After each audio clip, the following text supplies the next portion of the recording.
اس نے بنگالی کے سلام کا جواب بھی نہیں دیا۔ وہ جانتی تھی اس بات پر نادر ضرور لڑے گا، لیکن وہ لڑا نہیں، بلکہ اس نے گردن دبوچ لی اور اسے زمین پر پٹخ دیا۔ اپنی بھاری جوتوں سے اسے مارنے لگا۔ وہ نشے میں تھا اور اس کی سرخ آنکھیں باہر آنے کو تھیں۔ وہ اسے گندی گندی گالیاں دے رہا تھا۔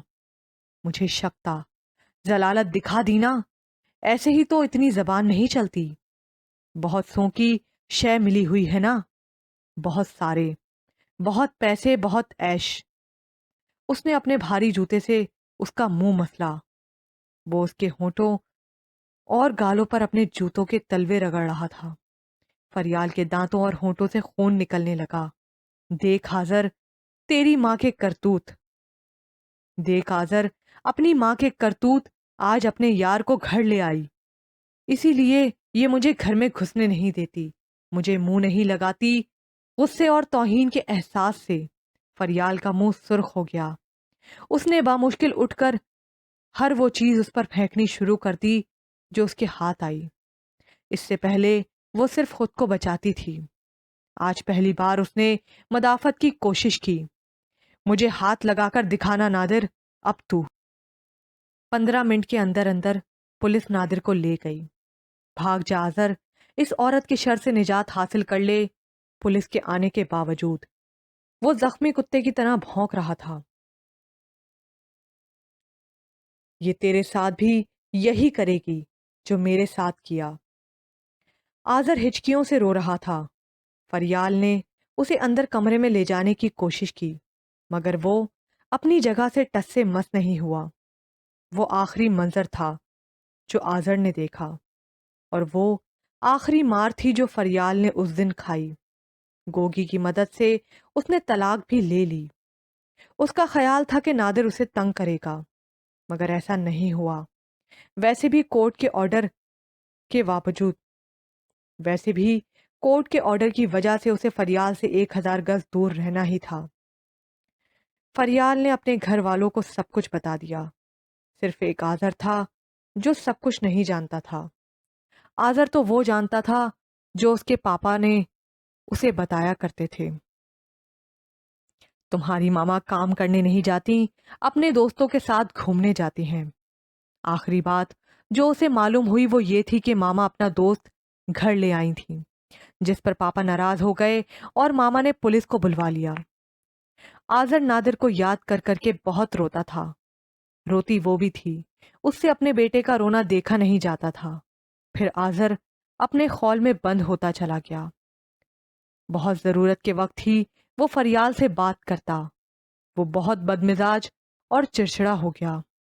میں چاہتی ہوں نادر آذر سے ملنے آ جایا کرے، لیکن میرے پاس نادر کا کوئی اتا پتہ ہی نہیں ہے، کیسے رابطہ کروں اس سے؟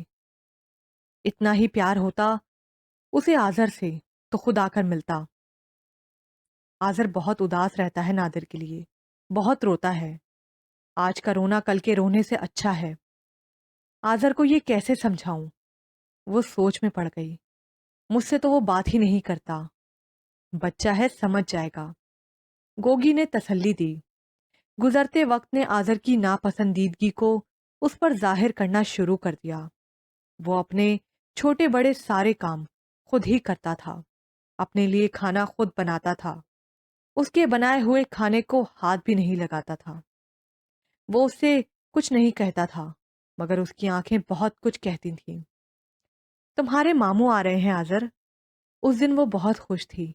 پہلے تو اس نے ایسے ظاہر کیا جیسے سنا ہی نہیں، پھر کمرے کی طرف جاتے جاتے رک کر پلٹا۔ پاپا ٹھیک کہتے تھے، جو عورت اپنے خاندان کو پالتی ہے وہ اپنی اولاد کو ڈستی ہے۔ آذر کی اس بات نے اسے سن سا کر دیا۔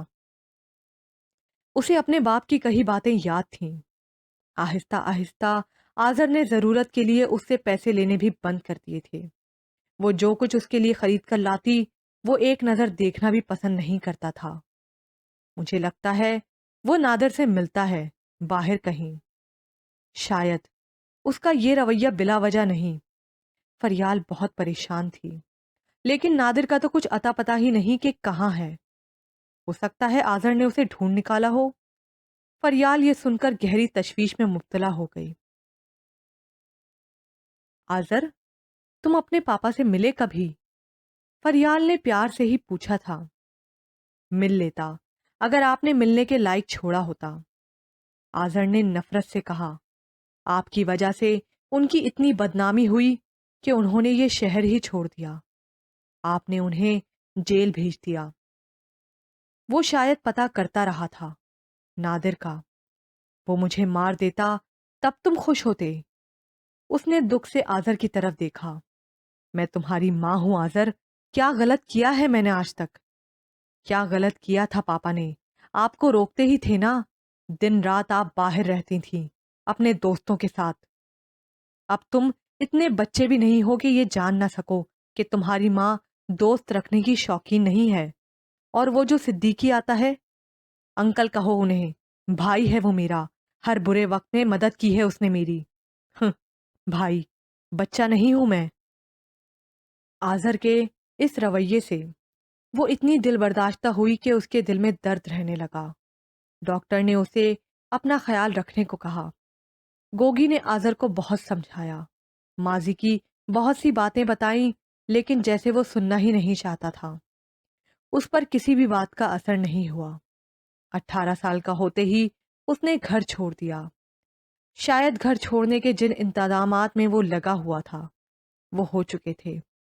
اپنے لیے کسی اور جگہ انتظام کر چکنے کے بعد اس نے گھر چھوڑ دیا۔ فریال کے نام اس نے ایک چٹ تک لکھنا گوارا نہیں کی۔ چند دن پہلے جب وہ گھر آیا تو نادر کی طرح ہی اس نے چیزیں اٹھا اٹھا کر پھینکنی شروع کر دی۔ آج پاپا کو دیکھا میں نے، وہ تنفر سے فریال کو جتا کر بولا۔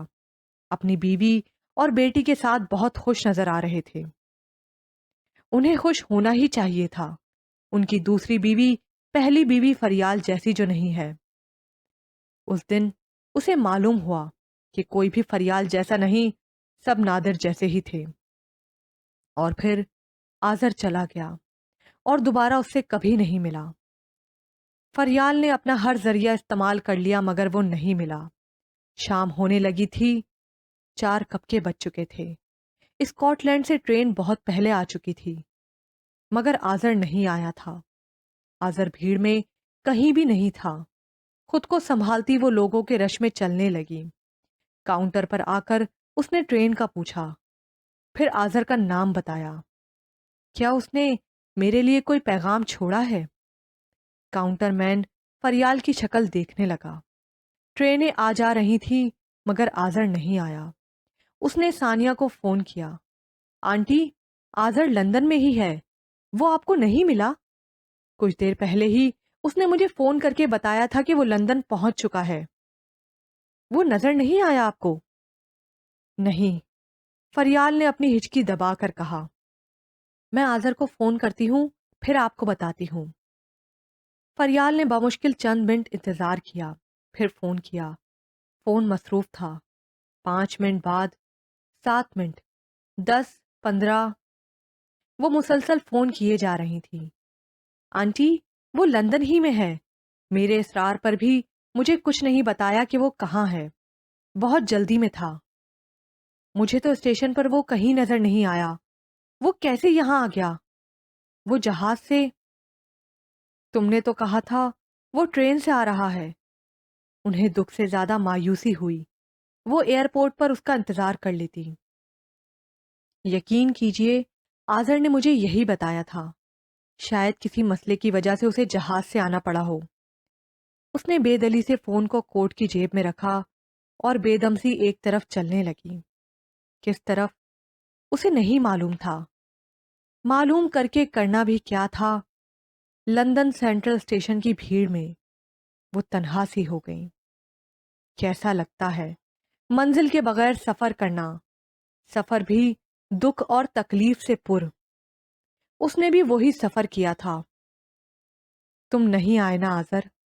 چلتے چلتے وہ بڑبڑانے لگی۔ ایک عرصہ ہوا وہ خود سے اور آزر سے اونچی آواز میں باتیں کرنے لگی تھیں۔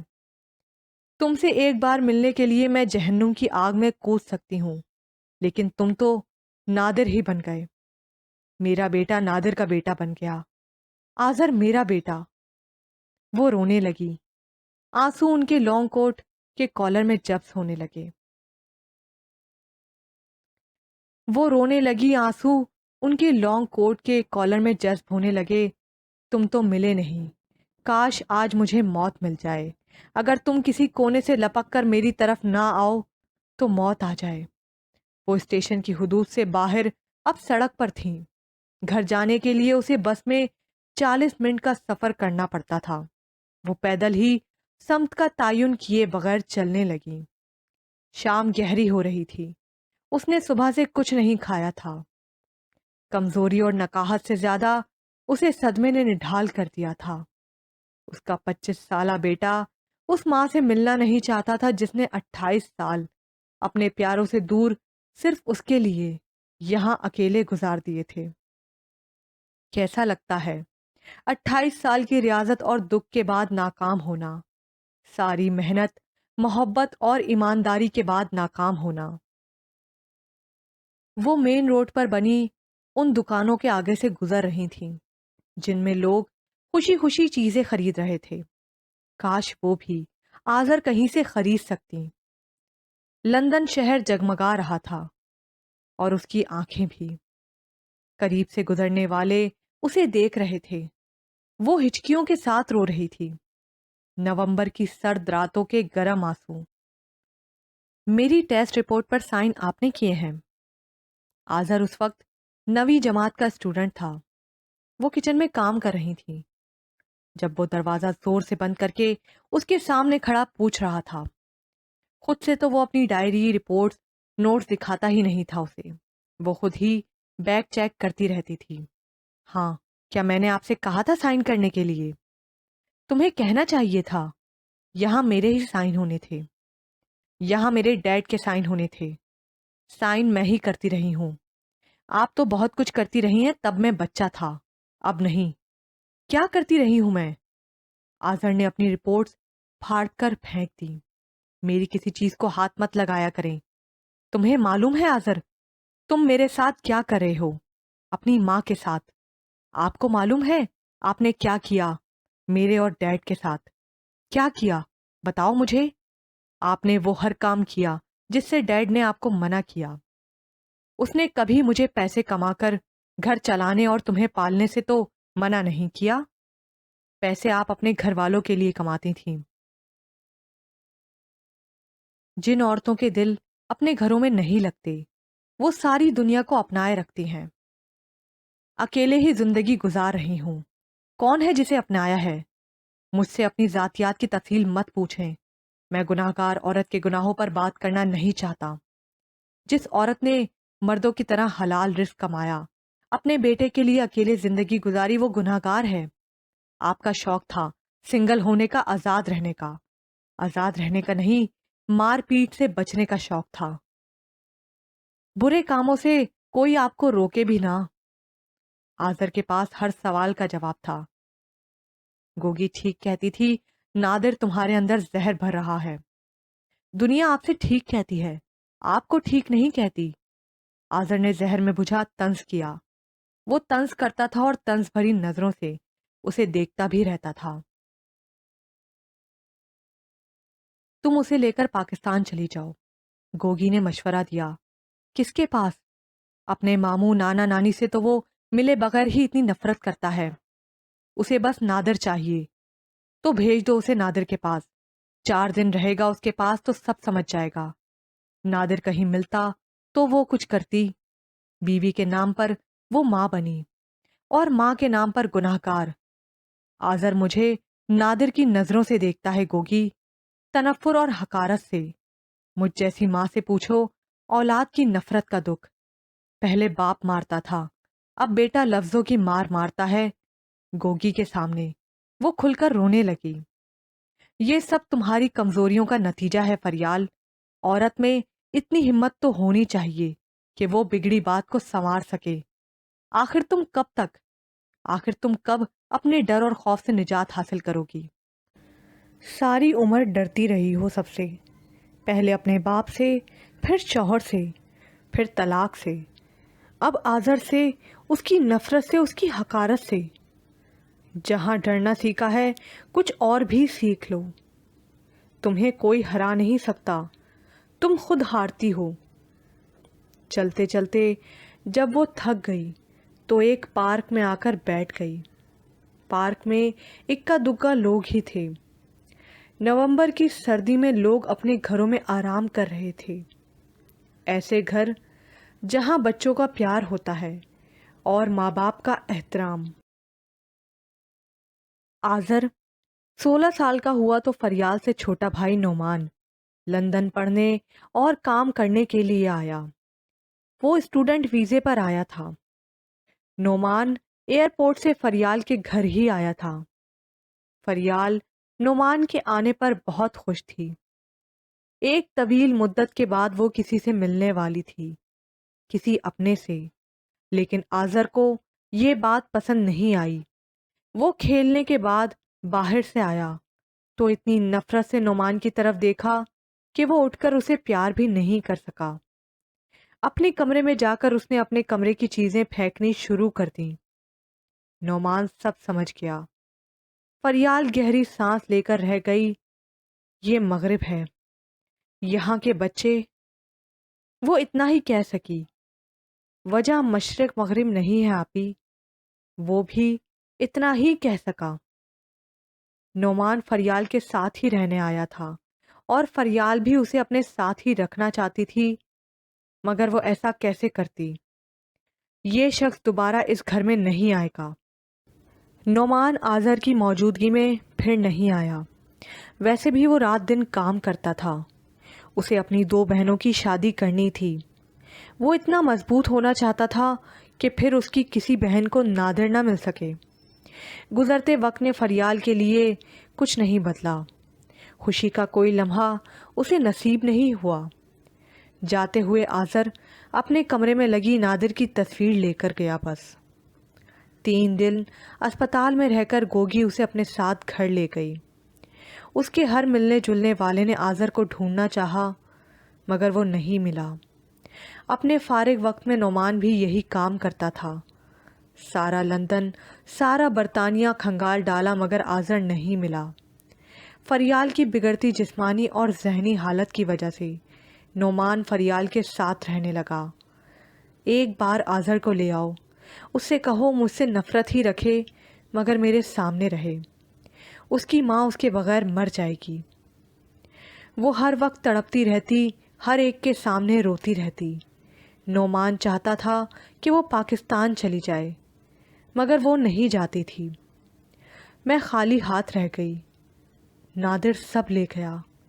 نادر نام کا حیوان اس کا سب کچھ کھا گیا۔ اگر گوگی اور نعمان نہ ہوتے تو شاید وہ خودکشی کر لیتی۔ اس نے جاب چھوڑ دی۔ سارا وقت وہ آذر کو ہی نہ جانے کہاں کہاں تلاش کرتی رہتی، نہ جانے کہاں کہاں کن کن لوگوں سے ملتی۔ پھر وہ ایک سیاہ فام گروپ سے ملی جو آذر کو تلاش کرنے کے لیے تیار تھا، مگر وہ اتنے زیادہ پیسے مانگ رہے تھے کہ اس کے بینک اکاؤنٹ میں رکھے تھوڑے سے پیسوں سمیت گھر کی ہر چیز بک جاتی تو بھی وہ رقم ادا نہیں کر سکتی تھی۔ اس نے دوبارہ ڈبل جاب شروع کر دی۔ ہفتہ اتوار دوسری جاب۔ اس نے ایک ایک پاؤنڈ بچانا شروع کر دیا۔ انتہائی ضرورت کے علاوہ پیسے خرچ کرنا بند کر دیا۔ ڈاکٹر کے تجویز کردہ سیرپ، فوڈ سپلیمنٹ، کبھی کبھار کے لیے جانے والے کپڑے جوتے، وہ صرف 3 وقت کے سادہ کھانے پر آ گئی۔ ایک عرصہ لگا فریال کو ایڈوانس کی رقم جمع کرنے میں۔ گوگی سے بھی ادھار لیا، نعمان سے بھی پیسے لیے، گھر کا کچھ سامان بیچ کر حاصل شدہ رقم شامل کی۔ ایڈوانس لینے کے 3 ماہ بعد فریال کو آذر کے بارے میں معلومات ملنے لگی۔ لندن سے وہ سیدھا فرانس گیا تھا۔ فرانس کی یونیورسٹی سے 2 سالہ ڈگری لینے کے بعد اس نے وہیں کسی کمپنی میں 1.5 سال تک جاب کی۔ پھر وہ سویڈن چلا گیا۔ کچھ عرصہ وہاں قیام کے بعد وہ وہاں سے بھی چلا گیا۔ کہاں چلا گیا وہ معلوم کر رہے تھے، اور ظاہر ہے یہ معلومات حاصل کر کے اب وہ کہاں ہے کہ معلومات فریال کو مکمل رقم کی ادائیگی کے بعد ہی ملنی تھی۔ نعمان اور گوگی کا خیال تھا کہ وہ اپنی رقم ضائع کر رہی ہے،